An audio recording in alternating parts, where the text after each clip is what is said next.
सभी को प्रणाम, अनंत अनंत आभार। परम पूज्य गुरुदेव वंदनीय माता जी के दिव्य संरक्षण में इस स्वाध्याय का आरंभ आवाहन एवं गायत्री मंत्र से करने का भाव है। ओम भूर्भुवः स्वः तत्सवितुर्वरेण्यं भर्गो देवस्य धीमहि धियो यो नः प्रचोदयात्।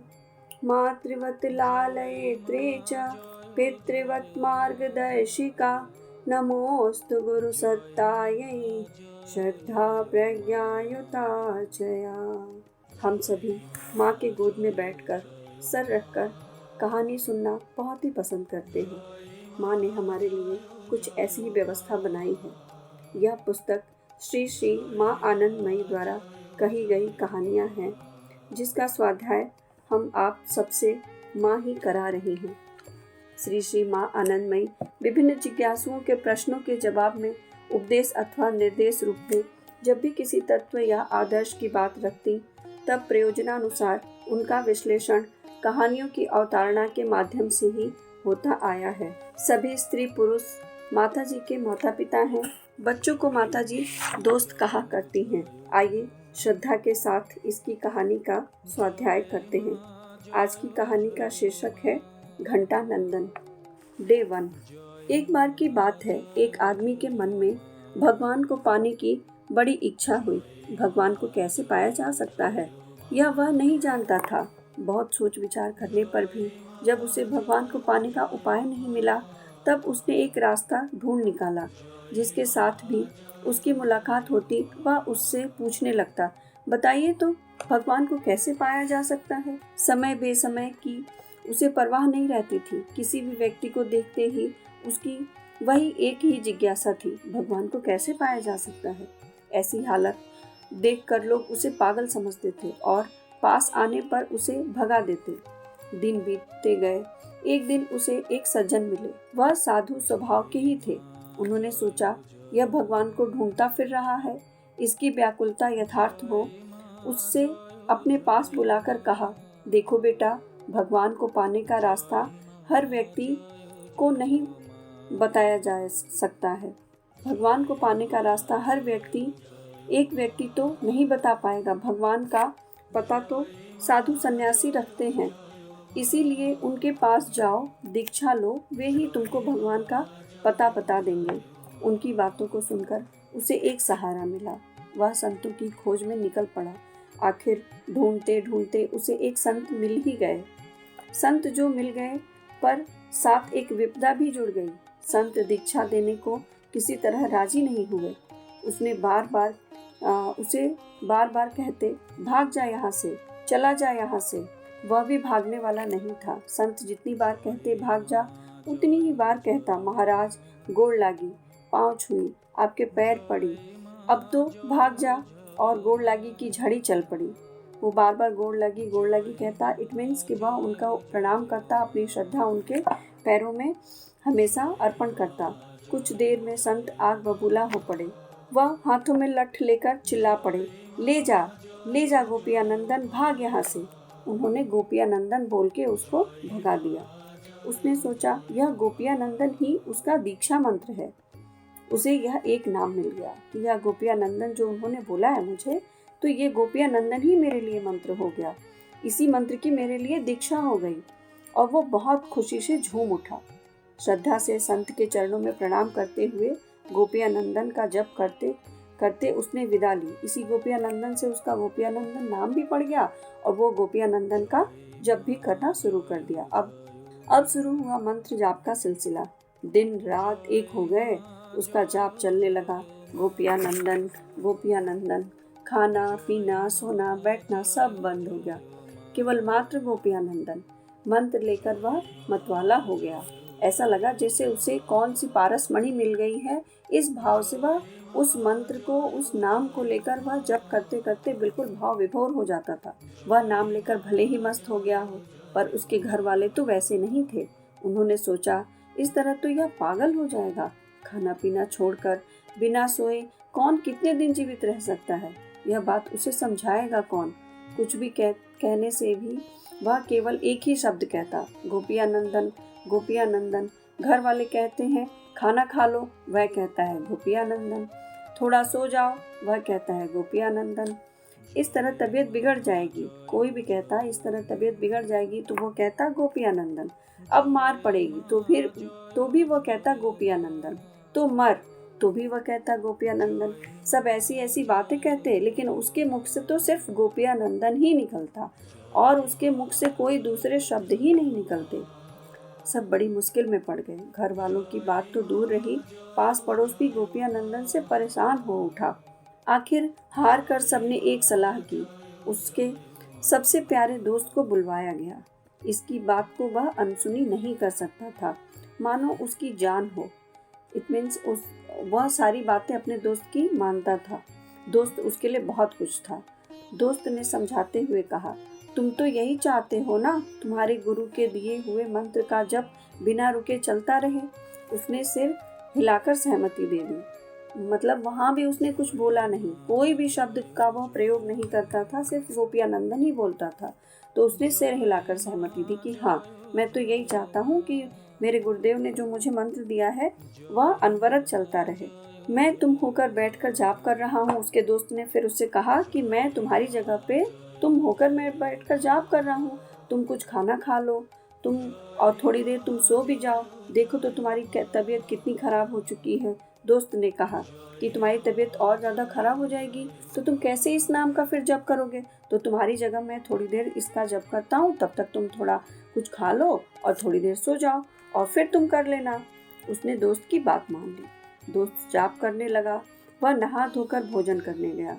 अभी 5 मिनट ही नहीं हुए थे, वह नहा धोकर भोजनादि करके आ गया। उसको फिर से समझाया गया, भैया जाओ जरा सो जाओ, तुम्हारा गोपिया नंदन का जाप तो चल ही रहा है, किस बात की चिंता। फिर वह ठीक है कहकर सिर हिलाकर वह वहीं लेट गया। इतने दिनों की भूख और प्यास और नींद ने उसे घेर लिया। गहरी नींद में वह सो गया। थोड़ी ही देर सोया था वह। दोस्त ने सोचा अब तो वह सो गया, अब गोपिया नंदन करने की क्या जरूरत है, यह जपने का मंत्र है क्या, वह सोकर नींद से जागे तब देखा जाएगा। यह सब सोचकर उसका दोस्त वहां से चला गया। वह थोड़ी ही दूर गया ही था, उसकी नींद खुल गई। उसने देखा उसका मंत्र कोई भी जाप नहीं कर रहा है। हाय, यह क्या हो गया, दोस्त कहाँ गया। अब तो पागल की भांति वह दौड़ा दौड़ा दोस्त को ढूंढने लगा। दोस्त अभी ज्यादा दूर नहीं जा सका था, थोड़ी ही दूर पर वह मिल गया।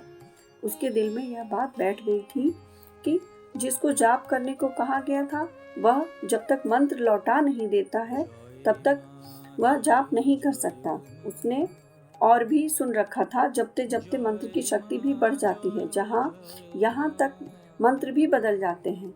इसी भाव से वह अपने दोस्त को ढूंढ रहा था कि जो मंत्र वह जप रहा था वो मुझे जब तक वापस नहीं कर देता है तब तक मैं उस मंत्र का जाप कैसे कर सकता हूँ। और वह मंत्र की शक्ति बढ़ जाती है, इसलिए वह मंत्र लेकर ही मैं फिर जाप शुरू करूँगा। इसलिए वह दोस्त को ढूंढ रहा था।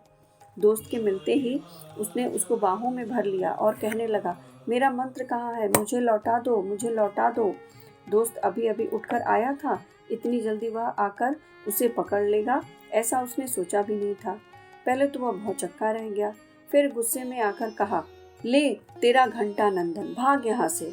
सहज मन से वह जपने लगा घंटा नंदन। अब गोपिया नंदन की जगह उसके दोस्त को याद नहीं रहा तो उसने गोपिया नंदन की जगह उसने घंटा नंदन बोल दिया। तो सहज मन से वह घंटा नंदन ही जपने लगा। घंटा नंदन गोपिया घंटा में बदल गया, गोपिया की जगह घंटा हो गया। उसने इसे मंत्र का प्रभाव समझा। उसने यही समझा कि उस गोपिया नंदन की जगह घंटा नंदन जो हो गया ये उस मंत्र का ही प्रभाव होगा। उसका जप चलने लगा। घंटा नंदन पहले की हालत में लौट आया। खाना पीना सोना बंद, दिन रात केवल एक ही नाम, घंटा नंदन घंटा नंदन। घर वालों ने पास पड़ोस ने घंटा से परेशान होकर उसे घर से भगा दिया। खुशी से एक पेड़ के नीचे बैठकर वह जपने लगा अपना मंत्र। सहज सरल स्वभाव, सदा प्रभु की बंधन डोर है। यहाँ भी वही हुआ। बैकुंठ धाम में प्रभु का आसन हिल उठा। वह विचलित हो उठे। प्रिय राधिका से बोले, चलो एक परम भक्त को मिल आए। राधिका ने सोचा, मिल ही लिया जाए भक्त से। बैकुंठ लोक से मिट्टी की धरती पर उतर आए प्रियतम राधा कृष्ण भक्त की प्रेम पुकार से, उस भक्त की इस प्रेम पुकार से स्वयं राधा कृष्ण के हृदय तक यह बात पहुंची और वे स्वयं पृथ्वी पर आ गए उससे मिलने। सीधे भक्त के सामने प्रकट न होकर प्रभु ने लीला रची। ठाकुर एक पेड़ के पीछे रुक गए। राधा रानी सामान्य नारी का वेश धारण कर भक्त के सामने पहुंची। आकर देखा, आंखें बंद किए भक्त जपता जा रहा है, घंटानंदन घंटानंदन। उसका चेहरा दिव्य प्रेम की ज्योति से जगमगा रहा है। आंखों में आनंदाश्रुओं की धारा बह रही है। लगता है किसी अमृत के अथाह सागर का पता उसने लगा लिया है। प्रिया जी थोड़ी देर उसके प्रेम पुलकित चेहरे को निहारती रही। फिर उन्होंने पूछा, अरे भैया, किसका नाम जप रहे हो? यहाँ जवाब कौन दे? कोई सुनने वाला हो तो? वह तो गोते लगा रहा था। वह इतना भाव विभोर था कि उसे बाहर की कोई ध्वनि सुनाई नहीं पड़ रही थी और वह उस नाम के रस के सागर में बिल्कुल डूबा हुआ था, गोते लगा रहा था। अनेकों बार बुलाने पर उसने आंखें खोली। आंख खोलते ही देखा सामने एक युवती खड़ी है। सरल विश्वास ने उसके अंतर्दृष्टि खोल दी। राधा जी ने बिना अपना परिचय दिए उससे पूछा, अरे तुम जवाब नहीं दे रहे हो, तुम किसका नाम जप रहे हो? अब की बार उसने प्रणाम निवेदन करते हुए कहा, माता, तुम्हारे पति का नाम? राधा रानी ने आगे पूछा, मेरे पति का नाम? कौन है मेरा पति? उसके ज्ञान चक्षु खुल चुके थे। वह दिव्य दृष्टि का अधिकारी हो चुका था। कुछ भी उसके लिए अनजाना नहीं था। जहाँ ठाकुर खड़े थे उधर की ओर उंगली से इशारा करते हुए उसने कहा, उधर उस पेड़ के पीछे। इतना कहते ही पेड़ के पीछे से ठाकुर आ खड़े हो गए। इतनी भक्ति भावना से उसके जप करते करते माँ राधा और श्री कृष्ण भगवान स्वयं आ गए और वह उन्हें पहचान भी गया, जबकि वह अपने स्वरूप में नहीं थे और उसको इतना सारा ज्ञान भी हो गया। आगे राधा कृष्ण युगल सरकार के दर्शन पाकर वह गदगद हो गया। दोनों अपने स्वरूप में आए और उसको भक्त को दर्शन दिए और वह दर्शन पाकर गदगद हो गया। मोक्ष का द्वार उसके लिए खुल गया। वह मुक्ति का अधिकारी हो गया। वह मुक्त हो गया। सहज सरल विश्वास की ऐसी ही महिमा है। सहज और सरल स्वभाव से उसने भक्ति की और कोई ज्ञान या कोई ऐसा प्रकरण नहीं किया जिसकी उसे आवश्यकता नहीं लगी और उसे इतना ज्ञान नहीं था, फिर भी वह भगवान के चरणों में पहुंचा और भगवान ने उन्हें उसे दर्शन दिया। इस कथा से हमें प्रेरणा मिलती है कि श्रद्धा, जब हमारी श्रद्धा किसी पत्थर में भी हो तो उस पत्थर में स्वयं भगवान को भी आना ही पड़ता है। उसी प्रकार नाम जप में ही अपनी सारी श्रद्धा को गोपियानंदन में उड़ेल दी। उस भक्त ने अपनी सारी श्रद्धा गोपियानंदन और घंटानंदन के नाम में उड़ेल दी और भक्ति के चरम अवस्था तक पहुंच सका। वह यह क्या है? यह अनुभव की यात्रा है। हमें इस राह पे चल के ही, अनुभव करके ही हमें इसका अनुभव हो सकता है और हम इसका स्वाद चख सकते हैं। आइए आज के इस स्वाध्याय को गुरुदेव माता जी के चरणों में हम समर्पित करते हैं एक गायत्री मंत्र के माध्यम से। ओम भूर्भुवः स्वः तत्सवितुर्वरेण्यं भर्गो देवस्य धीमहि धियो यो नः प्रचोदयात्। सभी को प्रणाम, अनंत अनंत आभार। यदि आप कुछ कहना चाहें तो कमेंट बॉक्स में ज़रूर लिख सकते हैं। आज के लिए इतना ही। सभी को प्रणाम।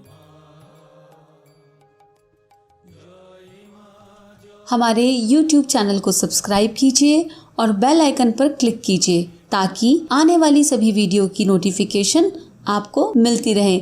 आप सभी को बहुत बहुत थैंक यू।